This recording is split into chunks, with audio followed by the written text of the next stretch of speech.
जय गुरुदेव। अमर संदेश भाग 14। काल। परम पूज्य स्वामी जी महाराज ने सत्संग सुनाते हुए काल के बारे में वर्णन किया। उन्होंने बताया कि आत्मा परमात्मा की अंश है और इसके अंदर अपने मूल के प्रति कुदरती कशिश भी है। इस मृत लोक में कुछ ऐसी शक्तियाँ भी हैं जो जीवात्मा को रचना के प्रेम में फंसा करके परमात्मा के मिलाप के रास्ते में रुकावट पैदा करती हैं। इन शक्तियों को काल, मन और माया का नाम दिया गया है और इस मृत लोक को काल, अमन और माया का देश कहा जाता है। संसार परमात्मा का खेल है और काल इस खेल को जारी रखने का मुख्य साधन है। परमार्थ का यह गहरा रहस्य केवल पूर्ण संतों ने खोला कि काल, द्वैत, विरोध और विनाश की वह शक्ति है जो परमात्मा की मौज से संसार के कार्यों को कर रही है। संत महात्मा हमें समझाते हैं कि यह रचना भी दयाल की ही बनाई हुई है, काल भी दयाल का बनाया हुआ है और जिन नियमों के अनुसार यह रचना चल रही है वह नियम भी दयाल ने ही बनाया हुआ है। कबीर साहब फरमाते हैं, कालु अकालु अखम का कीन्हा इह पर पंच बधावन। काल अकाल पुरुष से ही शक्ति लेकर सृष्टि की रचना करता है, या यह भी कहा जा सकता है कि परमात्मा द्वारा रची हुई सृष्टि पर काल का गहरा प्रभाव है।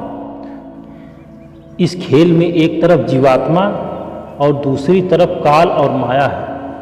काल और माया ने तीनों गुणों, कर्म और फल, आशा, तृष्णा और इंद्रियों के भोग का जाल बिछाकर जीव रूपी गोट को इसमें कैद कर दिया है ताकि यह रचना रूपी चौकड़ी को जीतकर सतलोक रूपी निज धाम घर व न जा सके, क्योंकि इस तरह उनका देश सुनसान हो जाएगा। संत जन समझाते हैं कि मृत लोक को एक तरफ इंद्रपुरी, विष्णुपुरी और शिवपुरी पर भी काल का पहरा रहता है। सब देवी देवताओं को भी काल के अधीन रहना पड़ता है। इनकी पूजा और शक्ति कभी किसी को परमात्मा से नहीं मिला सकती। काल समय, परिवर्तन, मृत्यु और विनाश और कर्मों का फल देने वाली शक्ति का सूचक है। कर्मों का फल देने वाली शक्ति को काल भी कहा गया है और धर्मराज भी। आत्मा अब तक काल के देश से निकल के सतलोक को नहीं जा सकती। इसका कारण काल नहीं बल्कि हमारे खुद के किए हुए कर्म हैं। काल तो उस परमात्मा का हुक्म मानकर रचना के नियम के अनुसार हमारे किए हुए कर्मों को फल के रूप में हमें दे देता है। वह तो परमात्मा का सच्चा सेवक है जो अपने मालिक की आज्ञा का पालन कर रहा है। प्रश्न किया जा सकता है कि प्रभु ने काल की रचना क्यों की? तो काल की रचना उन्होंने इसलिए की। एक संत जन कहते हैं कि काल रचा हम जान बूझ के, बिना काल नहीं खौफ जीव के। कहते हैं कि उस परमात्मा ने जो कुछ भी किया है उसमें भेद है और जो भी किया है जीव की भलाई के लिए किया है। अगर जीव को मृत्यु या किए हुए कर्मों को फल मिलने का डर न हो तो वह ठीक रास्ते पर चलने, गलत कार्यों से बचने और जीवन को मुख्य उद्देश्य की प्राप्ति के लिए इस्तेमाल करने की कभी नहीं सोचेगा और उसके लिए कोशिश भी नहीं करेगा।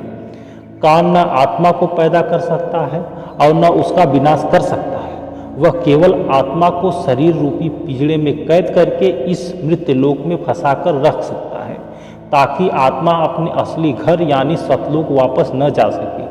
इसके लिए उसने अपने एजेंट मन को आत्मा के साथ लगाया हुआ है, जो आत्मा इंद्रियों के घाट पर लगाकर उससे तरह तरह के कर्म करवाता है और बाहर मुखी कर्म कांडों और शरीयत में फंसा करके उसे सच्ची प्रभु भक्ति की तरफ नहीं जाने देना चाहता।